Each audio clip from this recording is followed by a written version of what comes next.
रीता सुनील से खर्चा मांगती तो वह उसे इतना मारता कि रीता बेहोश हो जाती थी। पास बैठे बच्चे यह दृश्य देखकर थरथर कांपने लगते थे।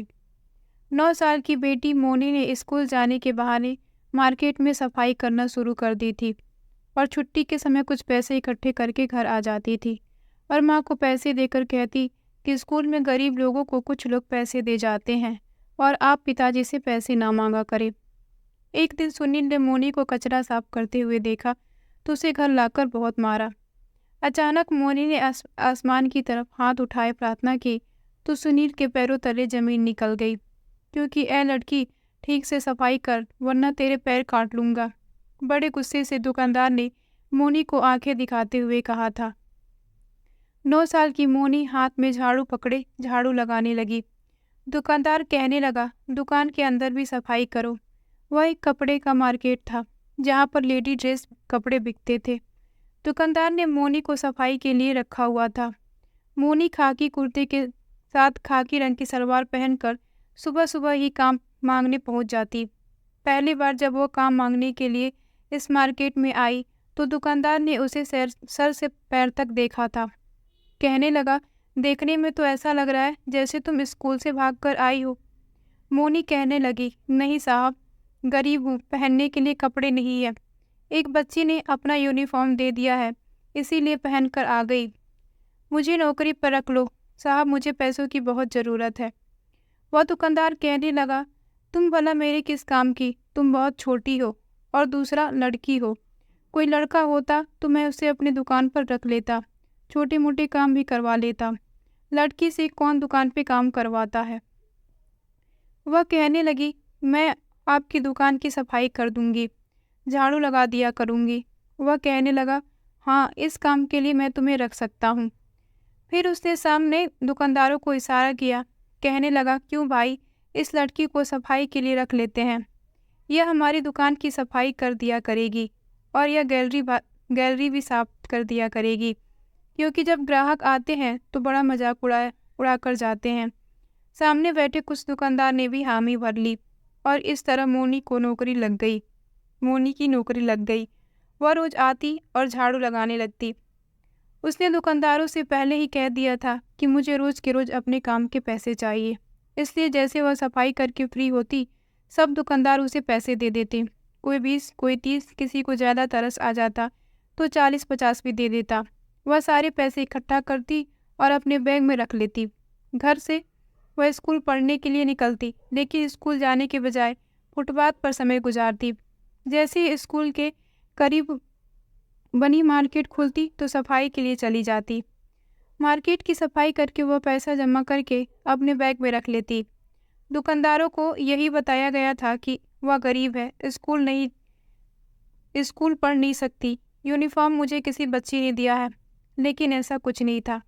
उसकी माँ रोज उसे गवर्नमेंट स्कूल में पढ़ने के लिए भेजती थी, लेकिन मोनी स्कूल के बजाय मार्केट आ जाती, वहाँ की सफाई करती और वहाँ से घर जाती तो उसका पिता सुनील नशे में धुत आंगन की चारपाई पर सोया रहता। उसकी माँ रीता चूल्हे के पास बैठी बच्चों के लिए रोटियां बना रही होती। मोनी अपने भाई बहन में सबसे बड़ी थी, बाकी सब बहन भाई छोटे थे, स्कूल भी नहीं जाते थे। वह 4 भाई बहन थे। सबसे बड़ी मोनी थी और उससे छोटा भाई सोहन था जो 6 साल का था। फिर उसके बाद सोनी जो 3 साल की और उससे छोटा सोहन था जो 1.5 साल का भी नहीं हुआ था। सब बच्चे अपनी माँ के आसपास बैठे यह देख रहे थे कि कब रोटी बनेगी और उन्हें मिलेगी। मोनी को देखकर रीता कहने लगी, मोनी, तू ड्रेस बदल कर आ जाओ, मैं तुम्हारी भी रोटी बना देती हूँ। मोनी तब कपड़े बदल कर आई तो छोटी दोनों भाई बहन रोटी खा चुके थे। इससे पहले कि मोनी रोटी खाती, सुनील कहने लगा, रीता, मुझे भी 2 पराठे बना दे। रीता कहने लगी, तुम्हारा बाप घी लेकर आया है जिसके मैं तुम्हें रोज पराठे बनाकर दूं। जब तुम कमाते नहीं हो तो मुझसे फरमाइश किस चीज़ की करते हो। सूखी रोटी प्याज और हरी मिर्च के साथ खानी है तो खा लो। यह कहना कि सुनील गालियाँ बकने लगा, कहने लगा, कमीनी, हरामखोर, आगे से जुबान चलाती मैं तेरी जुबान खींच लूँगा। रीता कहने लगी, हाँ, मैं हूँ कमीनी हरामखोर, पर तेरी तरह कमचोर तो नहीं हूँ। अपना घर खुद चलाती हूँ, घर की सफाई करती हूँ, कपड़े धोती हूँ। जो कुछ एक औरत की जिम्मेदारी होती है मैं निभा रही हूँ, लेकिन जो तेरी जिम्मेदारी है वो तू नहीं निभाता। बस बच्चे पैदा करने का शौक था। जाकर कमा और इन्हें पालने के लिए रोटी का इंतजाम कर। पूरा दिन चारपाई पे सोया रहता है। रात को दोस्तों में चला जाता है, नशा करता है, जुआ खेलता है। तंग आ चुकी हूँ मैं तुमसे। वह कहने लगा, तो तंग आ चुकी हो तो दफा हो जाओ मेरे घर से। रीता कहने लगी, अगर मैं तेरे घर से दफा हो गई तो तेरे बच्चों का क्या होगा? भूखे मर जाएंगे। सुनील कहने लगा, तो मरने दो, मैं खुद इनका गला घोट कर इन्हें मार डालूंगा। मुझे ऐसे बच्चों की कोई ज़रूरत नहीं जिन्हें मुझे पालना पड़े। रीता कहने लगी, जब तुम कोई जिम्मेदारी उठाने के काबिल थे ही नहीं तो मुझसे शादी क्यों की? पड़े रहते अपनी माँ के घर में। उसने तो तुम्हारा मुझसे विवाह करा के मेरी जिंदगी नर्क बना दी। खुद तो तुझे घर से निकाल दिया और तू है कि कुछ कमाता ही नहीं। यह कहना था कि सुनील खड़ा होकर कहने लगा, अपनी जुबान बंद कर ले वरना मेरा हाथ उठ जाएगा। रीता कहने लगी, तुझे आता ही क्या? मेरी जुबान बंद कराने के लिए तुझे सिर्फ हाथ ही तो उठाना आता है, कमाना तो आता नहीं। इतना कहना था कि सुनील ने रीता को मारना शुरू कर दिया। रीता का रो रो के बुरा हाल था। यह देखकर मोनी को बहुत दुख हुआ। सुनील ने रीता को बहुत मारा। रीता को बालों से पकड़ के रीता के मुंह पे थप्पड़ मार मार कर लाल कर दिया। वह एक कोने में बैठी रोए जा रही थी। सुनील फिर से उसी चारपाई पर लेटकर सो गया। कहने लगा, भाड़ में जा तू और तेरे बच्चे। वह अभी तक नशे में था, इसलिए उसने रीता को बहुत मारा था, क्योंकि जब भी वह नशे की हालत में होता तो मार मार के रीता का सर मुंह सुजा देता। रीता घर के काम करने के बाद एक दो घरों में झाड़ू पोछा करने भी जाती थी। जब रीता घर आ जाती तो पैसे बस इतने ही होते हैं जिससे वह अपने बच्चों का पेट भर सकती। सुनील कोई काम नहीं करता था। दिन भर चारपाई पे सोता रहता और रात को जुए के अड्डे पर जाकर बैठ जाता। जब पत्नी बच्चे रात को सो जाते तो चुपके से रीता के पैसों का संदूक खोलता और पैसे निकाल कर ले जाता। सुबह जब घर आता तो नशे में धुत होकर दरवाज़ा रीता ही खोलती थी, तो वह गाना गुनगुनाकर अंदर आता और चारपाई पर लेटकर सो जाता। रीता जब सुबह काम पर जाने से पहले घर का राशन लाने के लिए संदूक खोलती तो अक्सर उसे अपना संदूक खाली नजर आता। यह देखकर वह बहुत परेशान रोने लगी। सुनील को हिलाती, उसे बुरा भला कहती, खुद तो तुम पैसे कमाने के काबिल नहीं, मेरी ज़िंदगी बर्बाद कर दी, और अब जब मैं पैसे कमा कर लाती हूँ ताकि बच्चों का पेट पाल सकूँ तो तुम वो जुए में हार कर आ जाते हो। अब बताओ मैं पूरा महीना कैसे गुजारा करूँगी?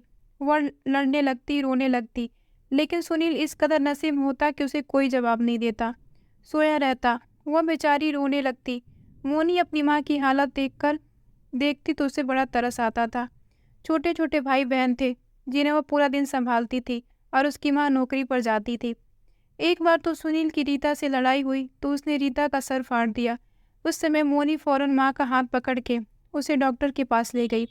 उसके सर पे 4 टाँके आए थे, लेकिन सुनील को जरा भी फर्क नहीं पड़ता था। रीता हर बार अपनी सैलरी अलग अलग जगह पर छुपाती, लेकिन वो ढूंढ लेता था। और अब मोनी स्कूल नहीं जाती। स्कूल के बजाय वही फुटपाथ पर बैठ जाती और रोने लगती। अपने घर की गरीबी और रोज रोज की लड़ाई से वह बच्ची परेशान होकर रह गई थी। जिस फुटपाथ पर वह बैठी रो रही थी उसके पीछे मार्केट बनी थी। धीरे धीरे उसकी दुकानें खुलने लगी। इनमें से एक दुकानदार की आवाज़ मोनी की कानों से टकरा रही थी।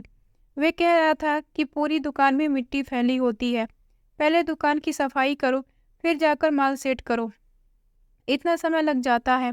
मोनी ने सोचा कि अगर वहाँ पर सफाई का काम पकड़ ले तो उसे कुछ पैसे मिल जाएंगे। उसने आंसू साफ किए और अपना बैग एक तरफ रखा और मार्केट के अंदर चली गई। दुकानदार से कहने लगी, आपकी दुकान की सफाई मैं कर दिया करूँगी। उस दुकानदार ने सर से पैर तक उसे देखा। कहने लगा, लगता है कि जैसे तुम स्कूल जा रही हो। वह कहने लगी, मैं बहुत गरीब हूँ, स्कूल नहीं जाती, बस किसी ने पहनने के लिए कपड़े के साथ ड्रेस भी दे दिया था, इसीलिए वह पहन लेती हूँ। वो आदमी कहने लगा, ठीक है। उसने एक तरफ कोने में पड़े झाड़ू की तरफ इशारा किया। कहने लगा, यह झाड़ू है, तुम लगा दो। मोनी ने बहुत अच्छी सफाई की थी तो दुकानदार बड़ा खुश हुआ और उसे 50 का नोट पकड़ा दिया। यह देखकर मोनी बहुत खुश हुई कि कम से कम इससे कुछ आटे तो जरूर आ जाएगा। इस तरह घर में बैठे उसने भाई बहनों का तो पेट भर सकता है, क्योंकि सुनील ने रीता की पूरी सैलरी एक ही दिन में जुए में उड़ा दी थी। अब पूरे 1 महीने बाद जाकर रीता को सैलरी की शक्ल नजर आनी थी। जब मोनी घर आती तो रीता रो रही थी। छोटे छोटे बच्चे भी रो रहे थे और कह रहे थे कि माँ रोटी दो ना, भूख लगी है, और वह सर पकड़ के रोई जा रही थी। मोनी आते हुए दुकान से आटा ले आई थी। उसने अपने बैग से आटा निकाला और माँ को पकड़ा दिया। यह देखकर उसकी माँ हैरत से उसे देखने लगी और कहने लगी, मोनी आटा कहाँ से आया है? मोनी कहने लगी, माँ स्कूल में कोई गवर्नमेंट का आदमी आया था, उसने सब बच्चों को आटा बांटा था, इसलिए मैंने भी बैग में रख लिया। मोनी ने झूठ बोला था। रीता कहने लगी, चलो शुक्र है आज तो रोटी का इंतजाम हो गया। फटाफट से रीता ने अपने आंसू साफ किए, जल्दी से आटा गूंथा, रोटियां बनाई और बच्चों को खिलाने लगी। छोटा बेटा तो सूखी रोटी ही खाकर पानी पी लेता था, बाकी के बच्चे प्याज और हरी मिर्च की चटनी के साथ खा लेते थे। मोनी ने भी रोटी खाई और भगवान का धन्यवाद किया। अब वो यही करने लगी। जानती थी कि पूरा महीना माँ को सैलरी नहीं मिलेगी। पूरा दिन वह अपने छोटे भाई बहनों को संभालती, घर की सफाई भी कर लेती। अगले दिन जब वो मार्केट गई तो काफ़ी दुकानदार अपनी दुकानों में आए हुए थे और गंदगी से परेशान थे। जहाँ उनकी दुकानें थी वह छोटी सी गली थी। वहाँ चिप्स और खाली जूस के डिब्बे गिरे होते थे, तो उन्हें साफ सफाई करनी पड़ती थी। ना तो कोई जमादार होता था और ना ही कोई सफाई करने वाला। मोनी ने यह काम पकड़ लिया, लेकिन सबसे कहने लगी पैसे उसे रोज चाहिए, लेकिन कभी किसी से पैसे तय नहीं किए थे। सबकी दुकानों के अंदर झाड़ू लगा देती, सफाई कर देती, बाहर की बनी हुई गली भी साफ कर देती। छोटे छोटे हाथ मिट्टी से भर जाते। फिर अपना पसीना अपने आस्तीन से साफ करती। कोई 20 रुपया देता, कोई 30, कोई 40-50। इस तरह करके उसके पास डेली के 200-300 इकट्ठे हो जाते थे, जिसे वो बैग में रख लेती थी। 50 का आटा लेकर जाती और रीता से कहती कि स्कूल में किसी ने बांटा था। बाकी पैसे अपने बैग में रहने देती। मोनी जानती थी कि उसका नशेड़ी बाप पूरा घर तो जरूर पैसा ढूंढेगा, लेकिन कभी उसके बैग में नहीं देखेगा। जानता था कि मोनी पैसे कहाँ से ला सकती है। मोनी इसीलिए पैसे बैग में रहने देती।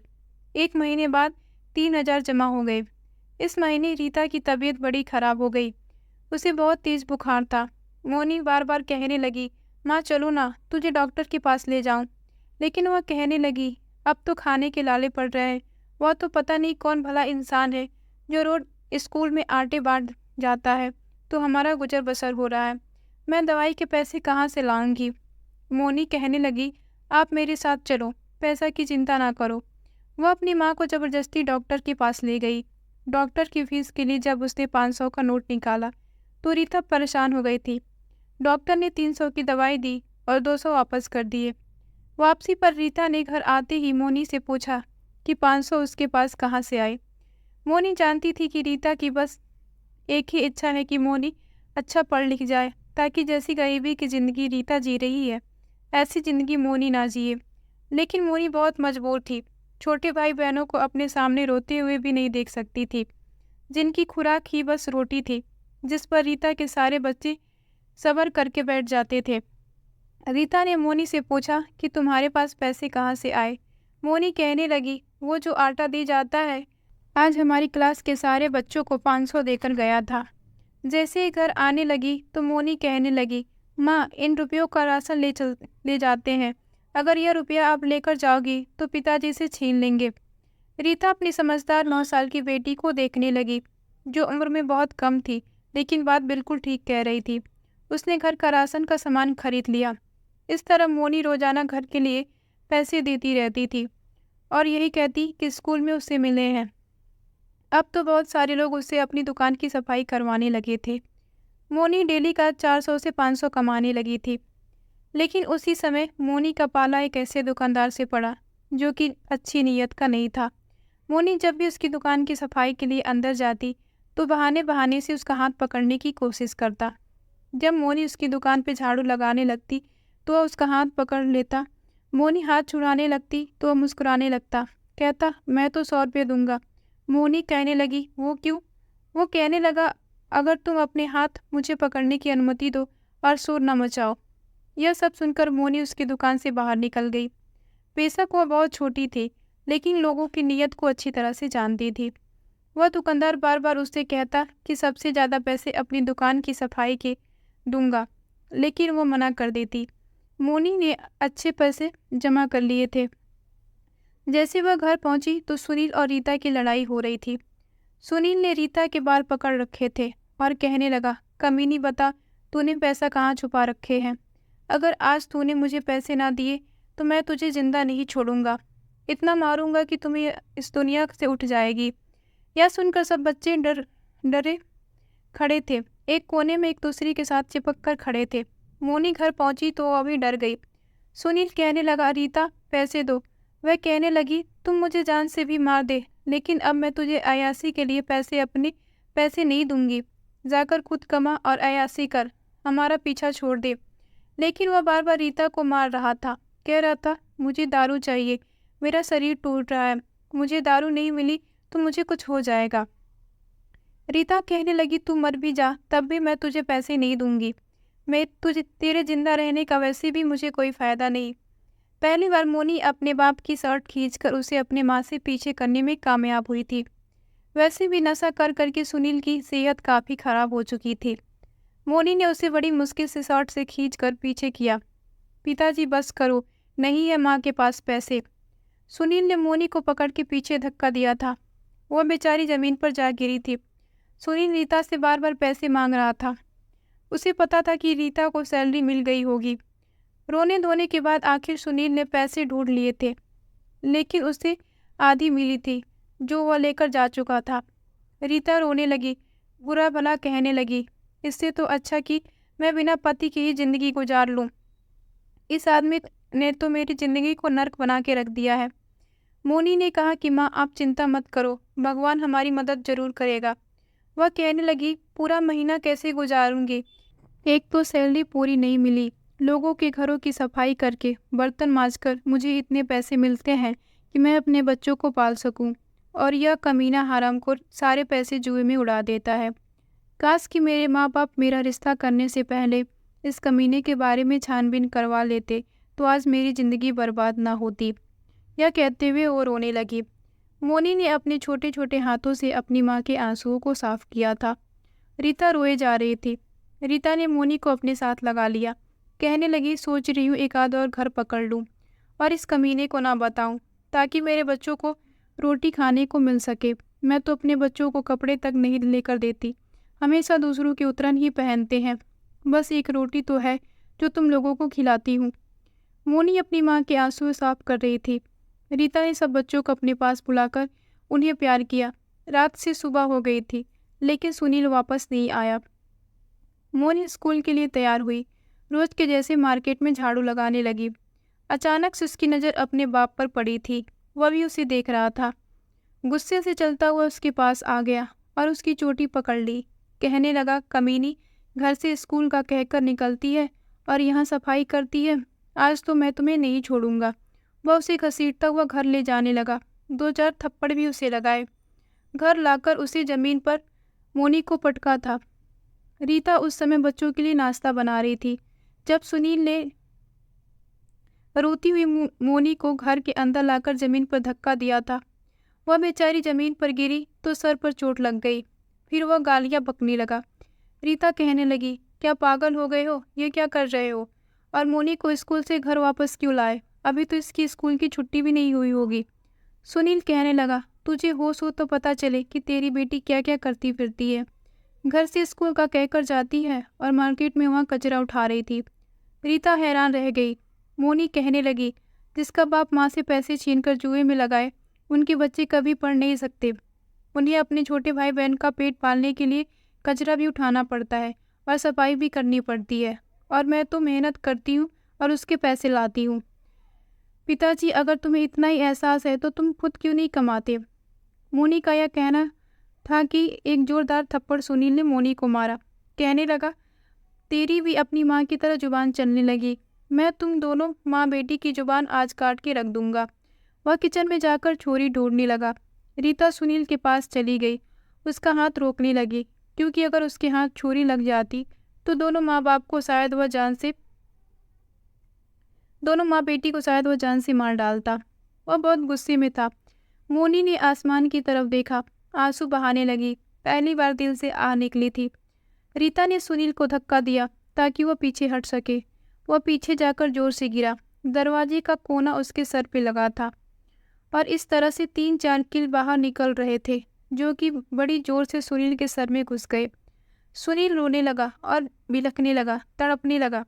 यह देखकर मोनी उसके पास आई और उसके सर के अंदर बिल्कुल कील घुस चुके थे। खून बहने लगी। बड़ी मुश्किल से रीता और मोनी ने उसके सर से वह कील निकाले। नशा कर करके उसने अपनी सेहत बिल्कुल बिगाड़ रखी थी। दोनों माँ बेटी उसे अस्पताल ले गई, लेकिन वह बहुत मोटे और बड़े कील थे और उससे सर में घुस चुके थे। खून भी बहुत बह चुका था और उसे बचाना बहुत मुश्किल हो गया था। वह अस्पताल में ही दम तोड़ चुका था, पर रीता और मोनी को उसके मरने पर कोई अफसोस नहीं हुआ था और रीता और मोनी दोनों ही मेहनत करने लगी। पहले तो मोनी दुकानों पे काम करती थी, लेकिन फिर वह घरों का काम शुरू कर दिया। छोटे भाई बहनों को शिक्षित करने के लिए वो अपनी माँ के साथ हाथ बटाने लगी। उसने तो बेटा होने का कर्तव्य निभाया था। दोनों माँ बेटी कमाते तो घर की हालत काफ़ी अच्छी होने लगी थी। अपनी मेहनत के बलबूते ही उसने अपने छोटे भाई बहनों को पढ़ाया था। अब तो मोनी घरों का कामकाज करने के साथ साथ सिलाई भी सीख चुकी थी। लोगों के कपड़े भी सिल लेती थी। इससे भी काफ़ी पैसे उन्हें मिल जाता। माँ बेटी ने हिम्मत नहीं हारी थी, इसलिए अब उनका समय बदलने लगा था। सुनील को भी उसके किए की सज़ा मिल चुकी थी। नशा करने के आदी लोग कभी भी अच्छी ज़िंदगी नहीं गुजार सकते और ना ही अपना या अपने परिवार का भला कर सकते हैं। इसलिए माँ बाप को चाहिए कि रिश्ता करने से पहले अच्छी तरह से लड़के की छानबीन जरूर करवाएं, वरना आपकी बेटी की ज़िंदगी भी बर्बाद हो सकती है। तो दोस्तों, इस कहानी को लेकर आपकी क्या राय है, कमेंट बॉक्स में ज़रूर बताएं। और अगर कहानी अच्छी लगी हो तो कृपया वीडियो को लाइक करें और आप हमारे चैनल पर नए हैं तो चैनल को सब्सक्राइब करें। धन्यवाद।